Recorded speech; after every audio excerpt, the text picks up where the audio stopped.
bonecas e meus bonecos queridos, sejam todos bem-vindos de volta ao canal Bonecópolis. Tudo bom com vocês? Eu espero que sim. A semana retrasada eu fiz um vídeo em que eu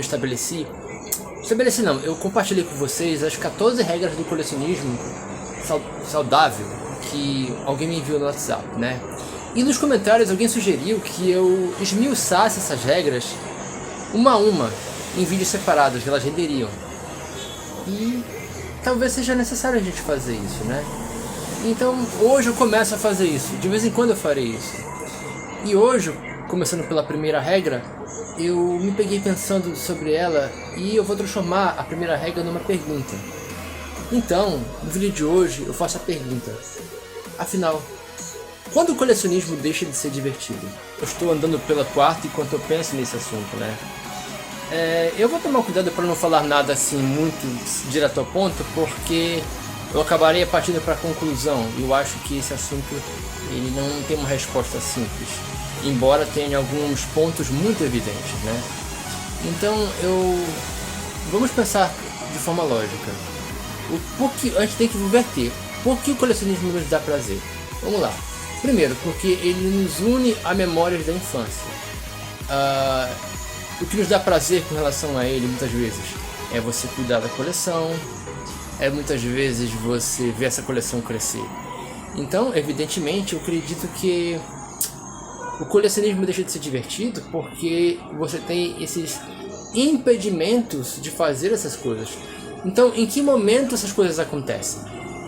A primeira regra que eu estabeleci, que é a questão de conexão com a infância, ela praticamente não pode ser quebrada. Até porque semana passada eu fiz um vídeo que vocês notaram, em que empresas como Mattel e Hasbro, por exemplo, têm apostado muito na nostalgia, relançando figuras modernas que possuem uma ligação não apenas visual, como publicitária e, por que não dizer, reimaginada, né? Como ligado com aquele passado.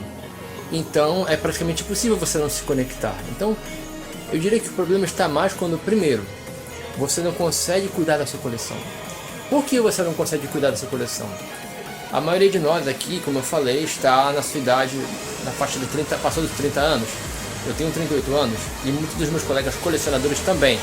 Alguns até transcenderam essa idade, então para eles sobra muito pouco tempo. Aliás, para mim também sobra muito pouco tempo para você se dedicar, porque a vida adulta ela cobra esse tempo de você para você resolver essas coisas. Na verdade, nós crescendo, nós temos essa evolução natural de responsabilidade, né? Pagar contas, trabalhar, cuidar da família, se você já formou sua própria família, já você é casado, tem filhos. Eu tenho exemplo de amigos que tem essa questão. E aí quando você não pode mais cuidar da sua coleção, isso se torna um problema, né? É uma coisa que não é a coleção em si que deixa de ser divertida. É a falta de tempo que você tem que desmotiva um pouco, porque se dependesse de você, por exemplo, ou de mim, ou de todo mundo, a gente estava tirando um tempinho sempre para poder fazer isso.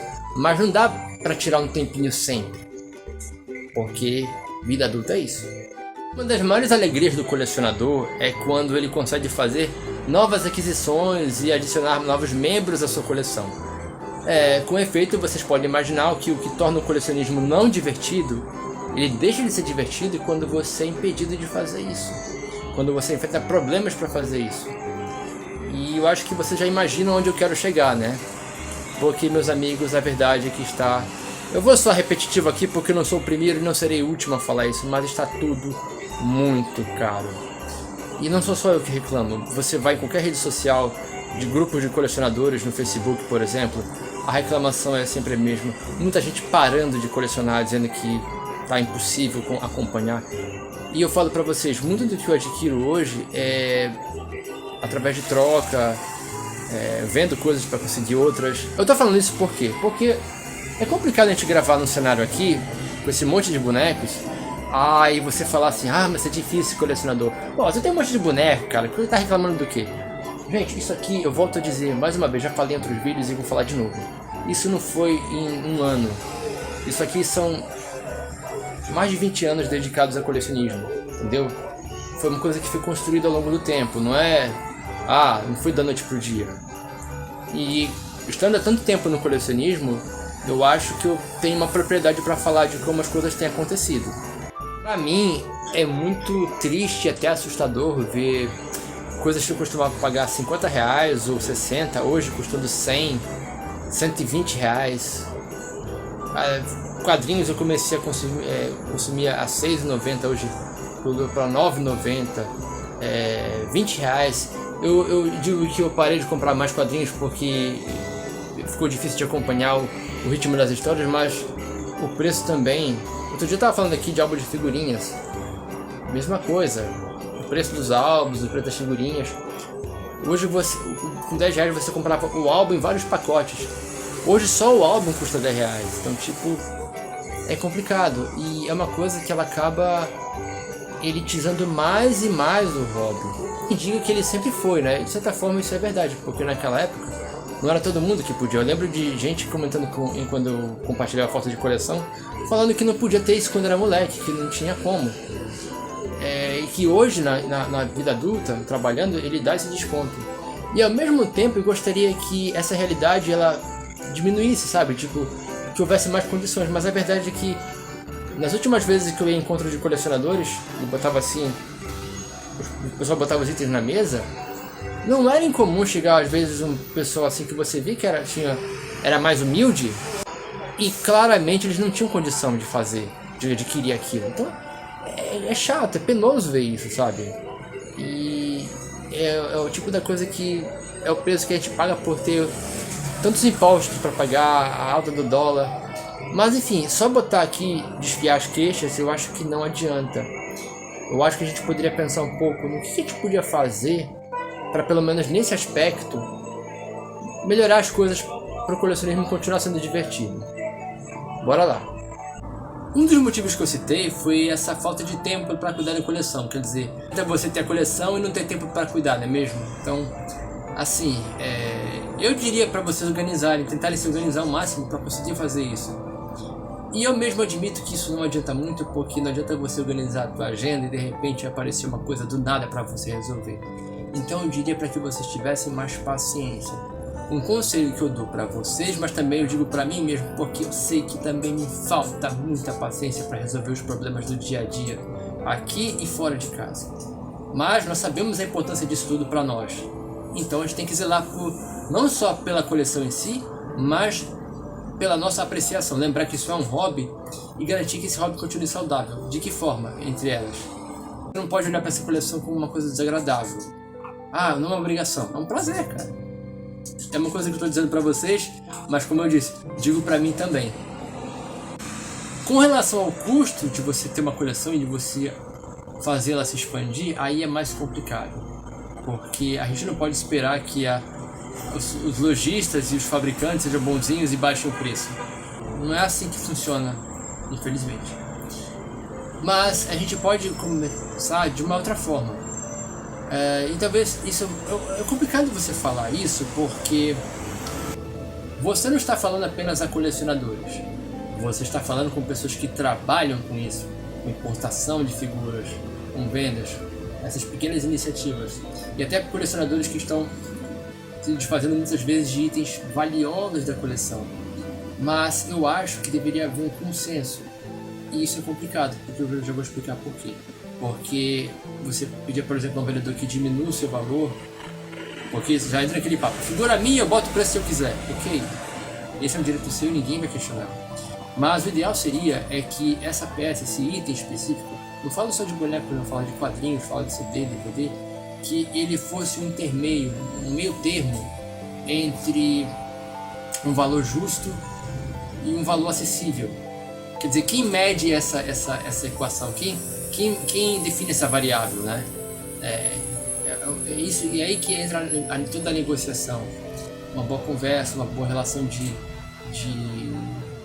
tentar achar uma coisa viável para ambos os lados. Mas antes de ser qualquer coisa, tem que ser uma coisa prazerosa, tem que ser uma coisa divertida, é a pergunta, é o cerne desse vídeo, né? E hoje eu não sinto essa preocupação das pessoas. Um amigo meu falou que hoje o mercado de colecionismo virou mercado de ações. Gente, que isso? O que você quer com a tua coleção? Você quer se divertir com ela? quer só enfiar ela numa parede, você quer ganhar rios de dinheiro com ela, o que você quer com ela? Né? O que a gente quer com a nossa coleção? Eu sei o que eu quero, né? Eu sei o que ela representa pra mim. E eu sei o que eu não quero que ela represente, não só pra mim, mas para outras pessoas. Eu quero que seja uma coisa que eu gosto de tratar com as pessoas, não um peso, não um fardo. E peso hoje é no bolso. Então, talvez eu esteja sendo muito utópico falando isso, mas eu acho que deveria haver sim uma preocupação maior, não em pagar, em ser bem pago pela peça, mas garantir, ainda mais no momento que a gente vive de pandemia, em que está todo mundo quebrado. Eu vou sempre me esforçar para tentar, da minha forma, conseguir um valor justo se for vender uma coisa, e também garantir aquele acesso àquela peça. Eu acho que esse é o princípio básico. E eu acho que, para tornar esse meio divertido, tem que haver um pensamento mais coletivista e não tanto o cara preocupado em fechar o seu set ou faturar aquela grana em cima daquela pessoa. As pessoas devem ser mais preocupadas, e eu sei aquelas pessoas que são, em fazer isso. Então, não queria encerrar essa conversa com um papo tão clichê, mas é como uma mensagem que precisa ser reforçada de tempos em tempos, para reforçar para tornar esse negócio agradável para todo mundo. Depende da gente. Então, gente, é aquela hora que eu preciso perguntar: o colecionismo tá divertido para vocês? Vocês estão conseguindo ter tempo para mexer nesse tudo de coleção? Tá dando para adquirir? Tá complicado? Como é que tá pra vocês isso? Deixem nos comentários como é que tá a vida de vocês no colecionismo. Se vocês gostaram desse vídeo, deixem o like de vocês. Se estão gostando do conteúdo desse canal, se inscrevam para dar essa força aí, viu? De qualquer forma, muito obrigado pela visita. Continue bom colecionismo.